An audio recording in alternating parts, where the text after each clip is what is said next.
Chapter 18. Here we're looking at stress, coping, adjustment, and health. This is also the beginning of the adjustment domain. This domain is different. Previous domains we're looking at the sources of personality, where do personality traits come from, whether it's biological or evolutionary, and we looked at dispositional. This adjustment domain is looking at the consequences of personality. Okay. There we go. Process by which we alter our behavior in order to reach harmonious relationship with the environment. So much of this chapter revolves around stress, when we encounter it, and how we cope with stress. Okay. First is that stress is not out there somewhere, right? Stress is not something that happens to us. Stress is how we respond to life events. So when something happens in our life, a car accident, getting pulled over, speeding ticket, getting a 63 on a test when we thought we were going to get an 80, all of these things, it's how we perceive the situation, how we interpret it, and then how we cope with it and what we do next. That is how we look at stress. Okay. There's an area of health psychology that looks at this. Researchers study the relationship between the mind and body, as well as ways in which these two components respond to challenges from the environment. So how you respond to the environment, the situations that you put yourself in terms of like lifestyle and that sort of thing, all of how that comes together to produce either illness or health. So in this chapter, we are going to focus on individual differences in personality. Are some people more likely to become ill than others? Are some people better able to tolerate stress? Are there some personality characteristics that enable people to tolerate stress better than others?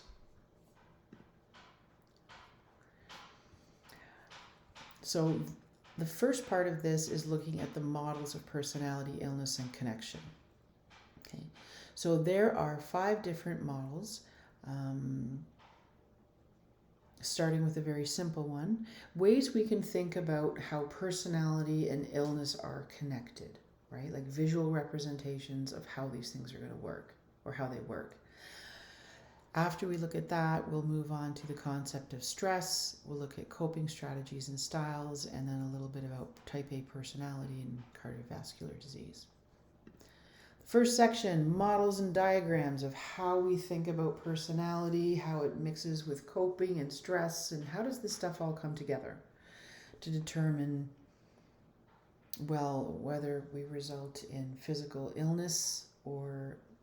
or mental illness, or whether we have healthy lifestyles. So we have 5.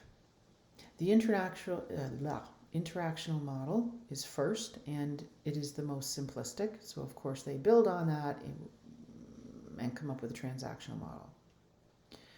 The health behavior model is very different from those two. And the predisposition model is again different, and illness model. So in a sense we have 4 models in total, with the interactional models just sort of being the first one. Okay. Stress is an important variable in all of the models. First one, interactional model.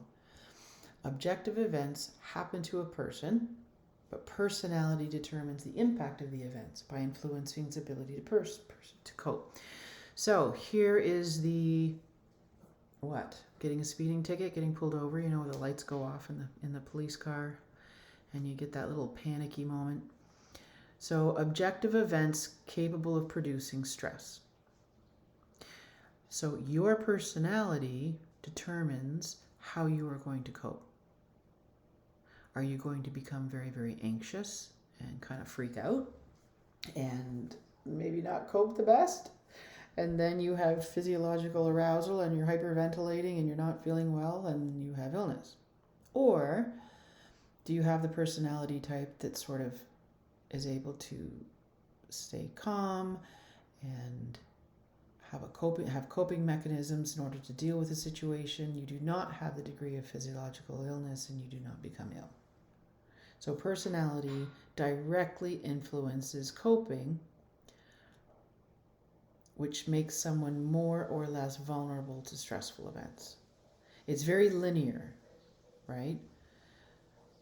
And there's only one sort of link here between personality and coping. Everything else is just linear from left to right. So, of course, that was considered to be too simple. Researchers were unable to identify stable coping responses that are consistently adaptive or maladaptive for any single person. So they had problems with this piece here. Oops, it all lit up. With this coping piece here. So in order to make it a more interactional model that took more into consideration, they came up with a transactional model, which is the next one. So in this one, this sort of incorporates more of what we covered in the last chapter. Remember when we talked, or maybe it was 2 chapters ago, 15, we talked about personality and the events that we choose and how we evoke feelings and from other people, how we are actively interacting with the environment. Okay, this one is much more interactive. So personality has 3 potential effects that can influence the events, the situations you choose to put yourself in, the responses that you evoke, and the way you manipulate the situations. Okay, so the objective events has all of these pieces in it, right? And your personality chooses these events. Then these pieces are involved in the appraisal of the events as well as your personality. How a person appraises the events, you can interpret the same event very, very differently. And then these 2 things interact with your personality to sort of determine how you cope with those events. So personality influences how people cope, as well as how they appraise and influence the situations. And all of these things interact together to produce physiological arousal, and then whether there's going to be illness or not. So the transactional model has many different pieces having impact on each other in different directions. The third model, quite different. So personality does not directly influence the relationship between stress and illness like the first 2 ones did. Instead, your personality influences the degree to which you engage in health-promoting behaviors or health-degrading. So your personality directs what you do, the situations that you put yourself in, right? So your personality, if you're low in conscientiousness, you tend to engage in higher risk behaviors, such as smoking and eating and bad habits and dangerous driving. So your personality, you tend to put yourself in more dangerous situations. Then it's about how you appraise the situation, your coping responses, okay? And that leads to health behaviors and physiological arousals and illness. But the key point for this one is that your personality determines where you put yourself and the behaviors that you engage in. So if somebody high on conscientiousness tends to engage in healthy diets and exercise and brush their teeth and all the other behaviors that they do because they want to do things correctly, right? They want to do things the right way. And all of these things are behaviors that engage in better health. So the personality of high consciousness tends to lead to health-promoting behaviors and a healthy lifestyle. Whereas low conscientiousness leads to bad behaviors and risky behaviors, and that tends to lead to health-degrading behaviors and an unhealthy lifestyle, and you tend to have a shorter lifespan. predispositional model is different again. This one is saying basically you have a biological predisposition to engage in certain behaviors based on your personality. Okay? So association found between illness and personality because of some underlying predisposition. So neuroticism. They have found that people with neuroticism have enhanced sympathetic nervous system activity. Okay? So, and then people who are novelty seeking associated with the dopamine receptor DRD4. So they have done a lot of research to find that people with different personality characteristics, these characteristics go hand in hand with physiological underpinnings. Remember, even we talked about shyness. And people who are shy, when they get into a certain situation, they tend to have heightened heart rates, right? They become very, very physiologically aroused and anxious. So these predispositions tend to affect physiological responsiveness, which leads to have your personality, and that drives you to engage in health promoting behaviors or health denigrating behaviors. Okay. And then finally, the illness behavior model.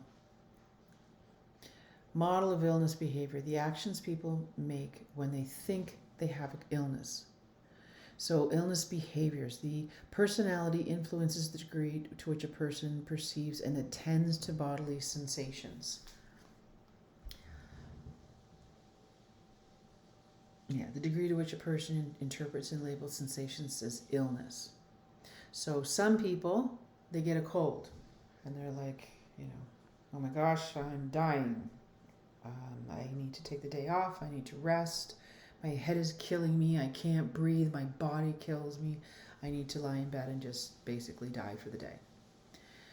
Whereas other people either take nothing or they'll take medicine of some kind and they'll just get up and just go to work or go to school and they just tough it out and they just don't seem to experience or give the attention to those symptoms that the other person did, right?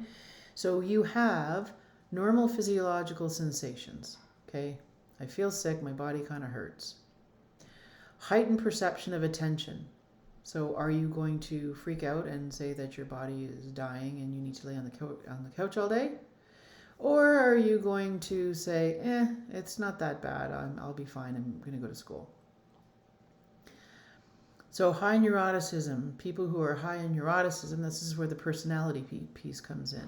They pay more attention to these symptoms and they're more likely to interpret it as illness and they're more likely to take the day off because, they're dying, right?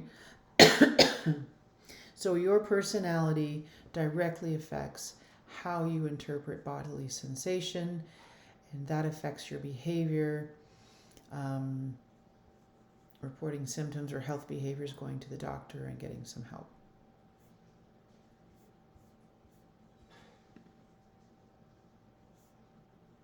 So again, the common theme in all the models, most models of personality and illness include the key variable of stress.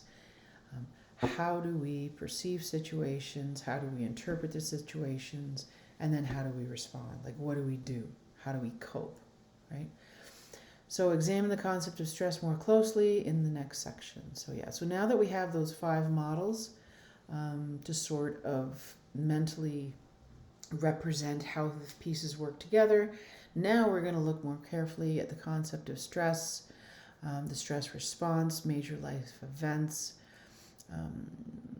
What are major life events versus daily hassles, the different variety of stress, and then primary and secondary appraisal. And we're going to look at that in the next video.